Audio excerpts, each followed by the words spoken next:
Hi, I'm James and you're watching Street.Track.Xtreme. So today we're back with a 370Z. We've got lots to do, so we've got a track day booked for 30 days time. So that is on the 4th of February at Driftwood Uprated. We need to get the Baffled Sump fitted, so we get stop all that oil sloshing round. At the moment we've got the rear diff out, so that is off at Bradley's. So you can see here we're just burning off all the oil, ready for my man to weld it up, which is going to be awesome. Got some new wheels on the way as well, because we're going to need some drift wheels. The front bumper is off, I'm protecting the air filter, doing some paint work to that one. So let's get this oil pan off. I've got the sump off already, the sump guard, and yeah, it's a cold one to be laying on the floor, I'll tell you that. Nice. Okay, so for those of you who are new here, we have got planning permission to put a massive workshop in the back garden, so that is going to be awesome. But until then, we are out in the cold, like I say, laying on the floor in the frosty ice, because stupidly I broke my own rule of booking a track day before my car's even ready. Yeah, so this is the first time we're ever going to be drifting this thing. This was, when I purchased this off a gentleman, going to be a track car, so it's got a few upgraded mods already. So if you're new here again, it's got single mass flywheel, clutch conversion, it's got uprated sway bars, it's got a nice exhaust system, it's got a real nice intake system. So it's got a nice intake system which comes around to the front and comes into one singular cone. That is quite an expensive system. Got a few throttle spacers. Other than that, she's pretty basic, to be honest. But we're going to get that baffle sumps fitted. That way the engine's protected. And then we're also building a future-proof, ready to either supercharge or turbo it in the long run. Exciting. So the bumper is off currently, just doing some paint work. There was some damage on the front of the bumper, so I just drilled them out and made a bit more ventilation to that air filter. But yeah, that's a work in progress, so when it gets too dark outside, I'll come in here, finish off the paintwork. Right, there's lots to do, so let's chit chat, let's crack on, shall we? Before you keyboard warriors kick off, I know you're out there, I have raised up the back of the car, levelled it out, and then we'll play around with the rear being a bit higher and lower just to squeeze out that last bit of oil. But yeah, we're also slightly downhill as well. So yeah, shush. Okay, so here is our nice, beautiful baffled sump, ready to go in. So let's first of all get the oil drained out, but I cannot find my oil draining tub thing anywhere. So I'm just going to use an old storage box. Hope for the best.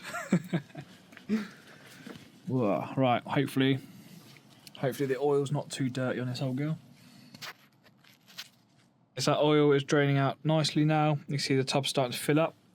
This is the oil sump nut that came out. There's like a magnetic one. It doesn't seem to be that much metal on the top. And the oil looks relatively healthy. So that is quite a bit of peace of mind. But what we'll do in a minute is we'll chop up the old oil filter and we'll check for any sort of metal contaminants in there, just to be safe and sorry before we fully send this thing on track. So yeah, give me a minute to empty this and we'll go from there. I just noticed my turbo lamp that my boy Brad built for me, so who knows, we might have to repurpose this turbo and put it back onto that in future. But to be fair, it's a bit of a cheap eBay turbo, so I'd rather not, to be honest. But that's pretty sick. That is sick. Right, sump, getting distracted. Squirrel.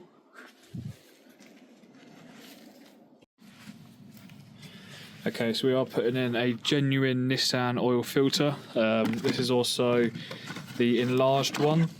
So this is actually, I believe, out of a Nissan GTR. But yeah, got to keep it OEM. And then once that's fitted on, we'll put the... So once we've got that fitted on, we'll put the old oil back in the engine. Joke. Christmas joke. Chill out. We'll put some fresh oil in there. Probably thinking, not thinking, I have ordered So I've ordered 1040. I'll put some race oil in there, even though the car recommends a 530. The abuse this thing's going to get, the temperatures this thing's going to hit, it's better to be safe than sorry. Being an older engine as well, bit extra protection there. But yeah, race oil and higher weight oil. Yes, the word, isn't it? Weight. Yep. Higher weight oil. Safe and sorry. Like I say, cover your ass. This is going to sound really bad, but I've owned this car for over a year now. And the thing is sat there so long, it's just like the mould is like growing around the car. You can see I've moved it slightly forwards the other day. I bought the car, done a few bits to it, and it's just sat there. That's quite embarrassing, but time to give her the love she needs, and it's time to get me some seat time, you know. It's been focused so much on the business, haven't had any time to myself, so time to get out there with the boys, get on their door, have some fun. Also, make sure you stay tuned and do subscribe to my channel, because here at Street.Track.Xtreme, we are, like I said, we're booked in for a track day soon. Not only are we booked in on that, I've got the professional driver, Danny Grundy, is actually going to be giving me some one-to-one training on that track day.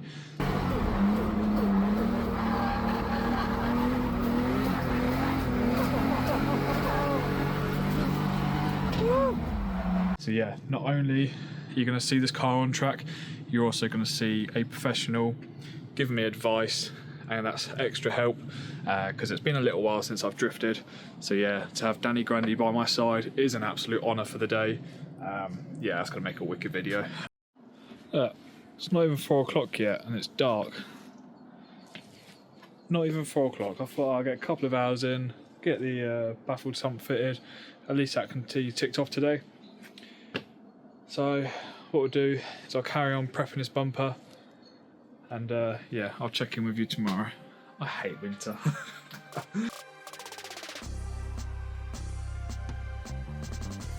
Good morning. Right, it is warmer today, but a lot wetter, which is, I don't know which I prefer. It being fully icy, or whether it being wet outside, I don't know, but hey ho. So it has been a couple of days actually since we were working on the 370. We've since been at Santa Pod doing some awesome drifts with Danny Grundy, having a bit of fun. Also worked on a secret project over at D-Pad, so that was great fun. But now back to fixing the 370Z, ready for our next track day, which is going to be awesome. So it's a couple of sick videos coming up, and yeah, let's carry on with this build. Ooh. Right, so first things first, we need to get all these bits bolted in. I've put all the rubber flaps in there. But yeah, let's get them bolts in. In future, I haven't really got time now. Unfortunately, if I had more time and if I thought ahead, I would have got these plates welded in, so they never come loose. But for now, we're just going to put their bolts in with some Loctite, and I'm using 243 because it said, it's a hard one because it said to use the stronger Loctite, the green one, but this is the only one that's oil resistant.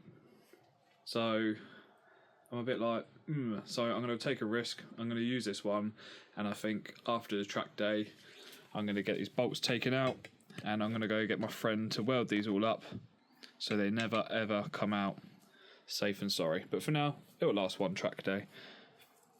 Famous last words.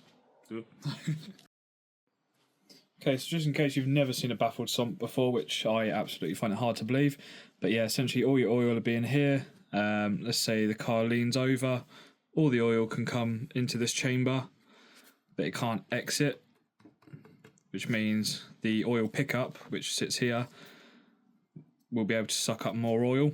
Vice versa, if it's going the other way, the oil will flow through, fill up this chamber in here, but the oil can't get out.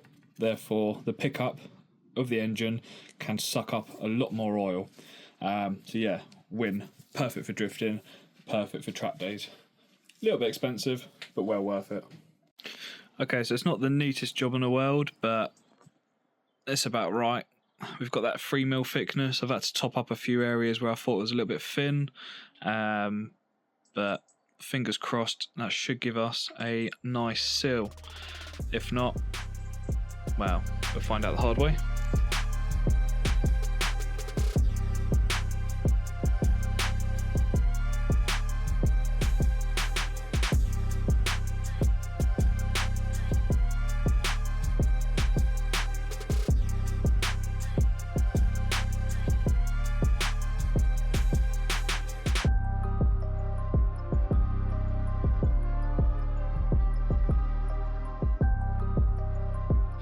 Okay, so that's the sump off, but as it turns out, the sump nut's quite high and there's still loads of oil, so I probably should have jacked the car to one side to get that last bit out. Stupidly I didn't, and now that's just caused a massive mess.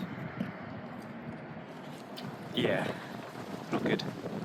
So I'm going to quickly clean that up. Okay, so now we've got to install the spacer onto the oil pickup. So this thing looks like a an oil pickup. Yeah, let's go with that. So yeah, the spacer is about 2 inches. So you can imagine putting 2 inches on a lady will give you a lot more oil. So the oil capacity will be increased and give us about another litre of oil. So essentially, that'll just allow that to sit a bit lower and suck up all that oil in that pan. But yeah, other than that, let's go get this thing installed. Yeah, so I've just put the rubber seals in some fresh oil, and then essentially that'll go straight onto that.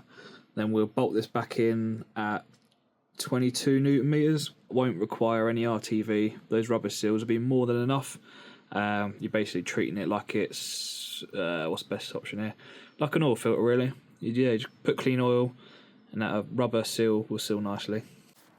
Okay, so we have fitted the massive what do you call it? Let's call it a pickup, shall we? With the two things down here, the two bolts, which are now 22 Newton meters.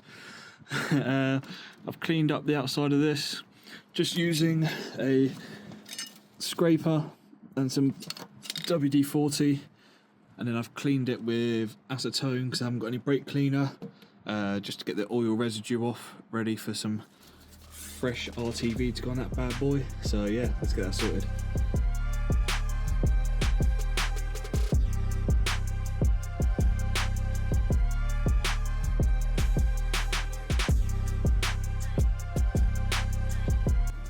Okay, so that's the sump in now. I've just done one bolt either end, just to hold the sump up. Barely done it that tight. And what I'll do is I'll go around, put all the other bolts in, and yeah, I'll go around, I'll put all the other bolts in. I'll just do it slightly hand tight, and then I'll probably leave it for a couple of hours, let that sort of settle, all the air bubbles escape and everything, and then we'll come back and we'll torque every single nut up. That way we know it's nice, tight, sealed, and then we can, I might wait till tomorrow before I put the oil in. I know this stuff doesn't dry, but it's that peace of mind, isn't it? Yeah. Then we'll put the oil in tomorrow maybe, because I'm knackered. Right, so that's the old girl in, just letting all that bead dry up, and then we'll torque that to spec. But yeah, win. Okay, so that's now ready for Duggets when we go to Santa Pod. So that's going to be good. This boy is going to drift insane.